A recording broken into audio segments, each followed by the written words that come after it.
高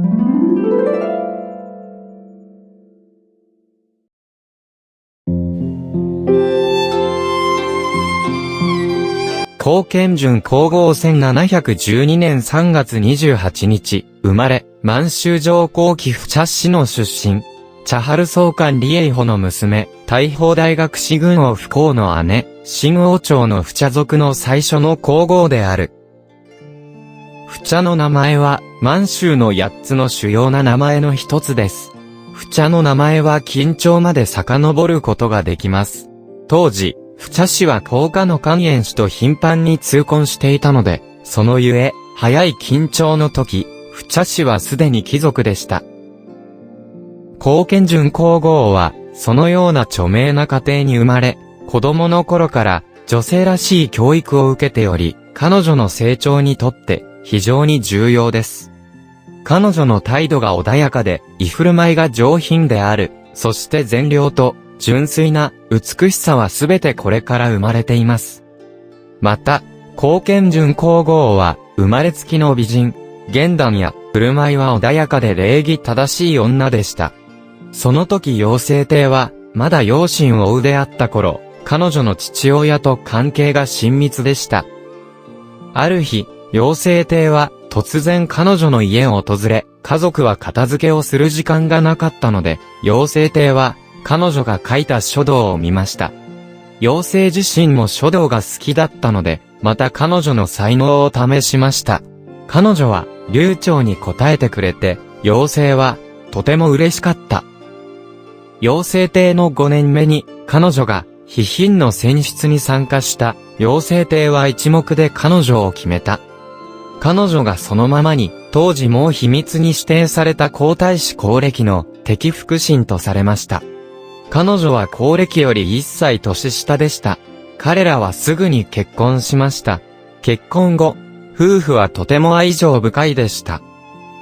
皇暦が皇位に就いた後、不茶氏が皇后として設立されました。皇后の地位を確立後、彼女はもっと勤勉で、ルールを守り、義母である皇太后に、母親のように親孝行で敬意を表して扱い、義母との関係は、非常に良好でした。乾隆帝が政務に専念できたのは、高賢順皇后の賢くと淑徳のおかげでした。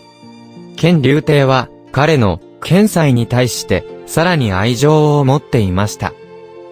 高賢順皇后には4人の子供がいました。1728年に娘を産んだ、すぐに病気で亡くなった。1730年、次男である永蓮を産んだ。永蓮、この名前は、陽成帝からもらいました。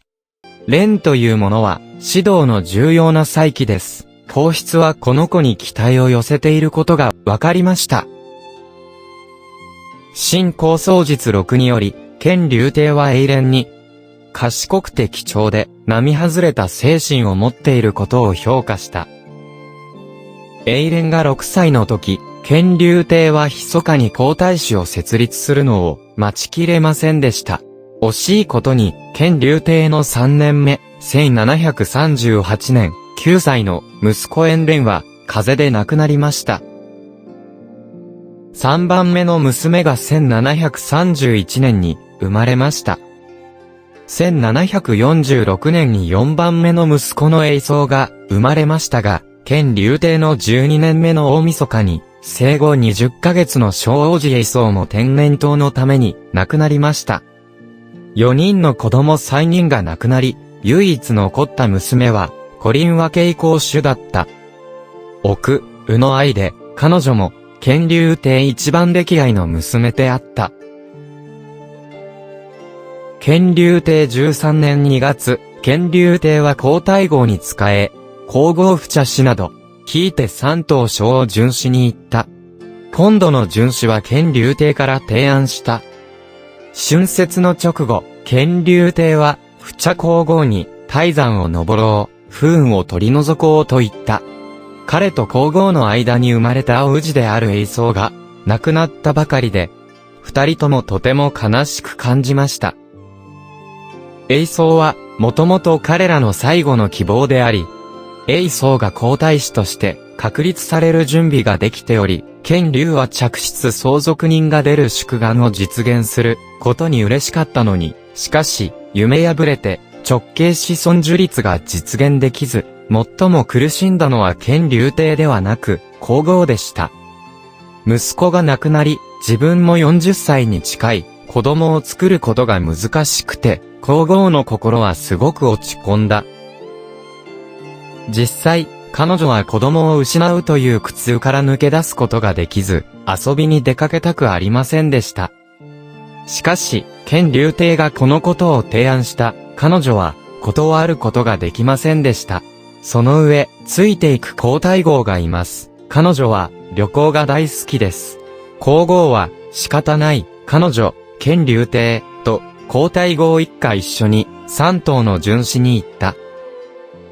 大名湖でボート遊びに行き、灼突線を見に行って、泰山の頂上に登って、すべての小さな山が見られた。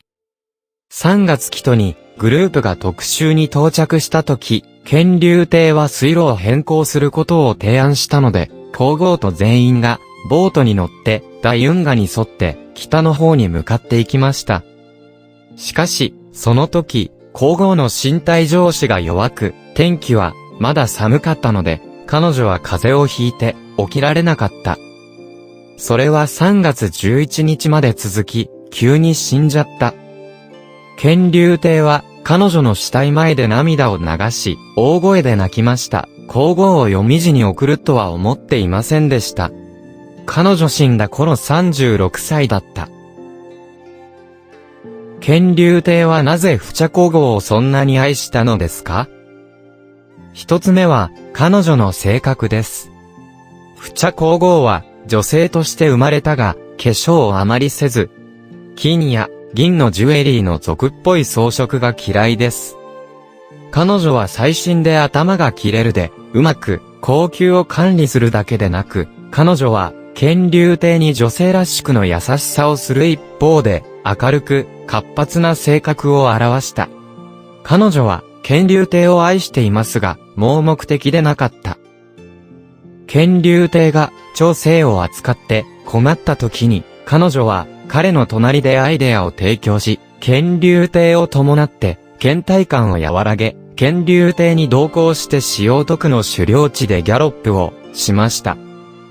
乾隆帝自身は、複雑な男であり、彼が期待しているのは、彼と同じように多面的で深みのある女性、不茶皇后は、そんな女性でした。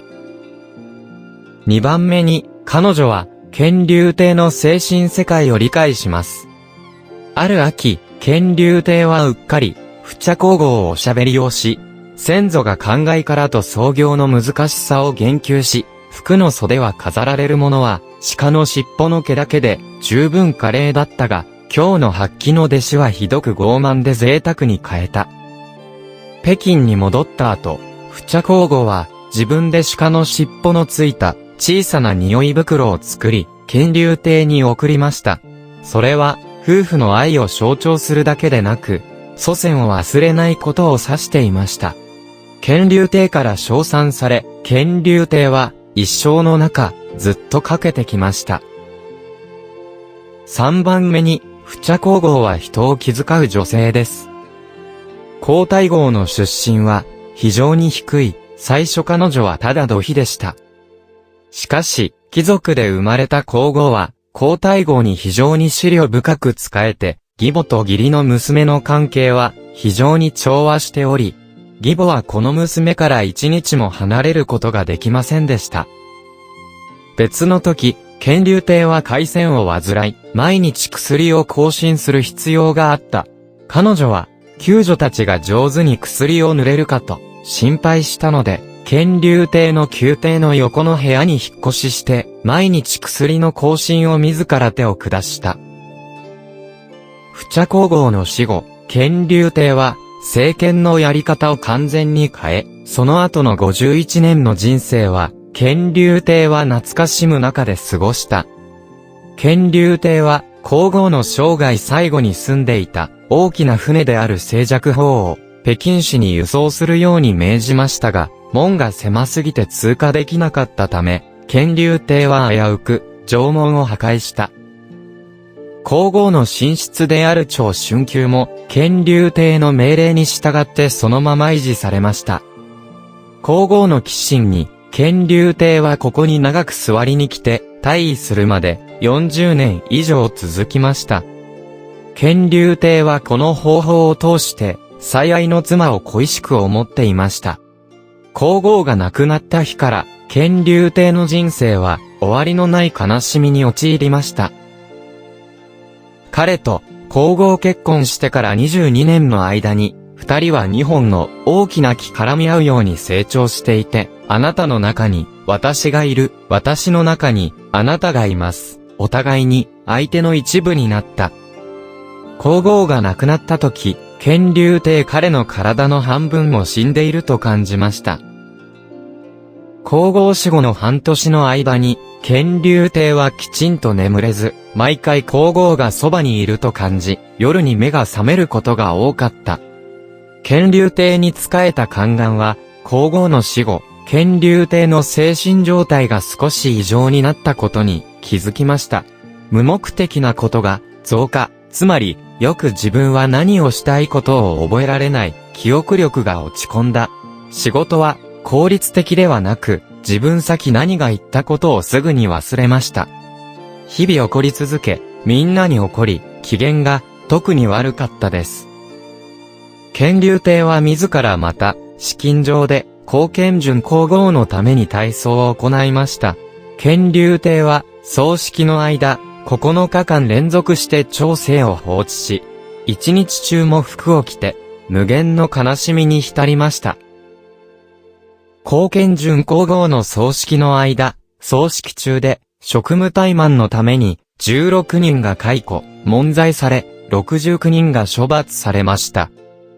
一部の役人が降格された理由は、単に皇后の搾書と宝珠が精良に作られておらず、儀式用のテーブルが十分に綺麗でなかったためです。乾隆帝は、長男栄光と三男栄翔が、葬式に十分な悲しみを示さなかったことを知った時でさえ、激怒した。そして、これらの二人の王子は皇位を争う機会を失い、人生の不運に入りました。乾隆帝の17年目の10月27日、光顕順皇后が有料に埋められ、乾隆帝が自ら有料まで護送し、埋葬しました。慶と同皇両王朝の立つ、死号は、光顕、正々と、僕に、慶喜恭光順不天正聖順皇后。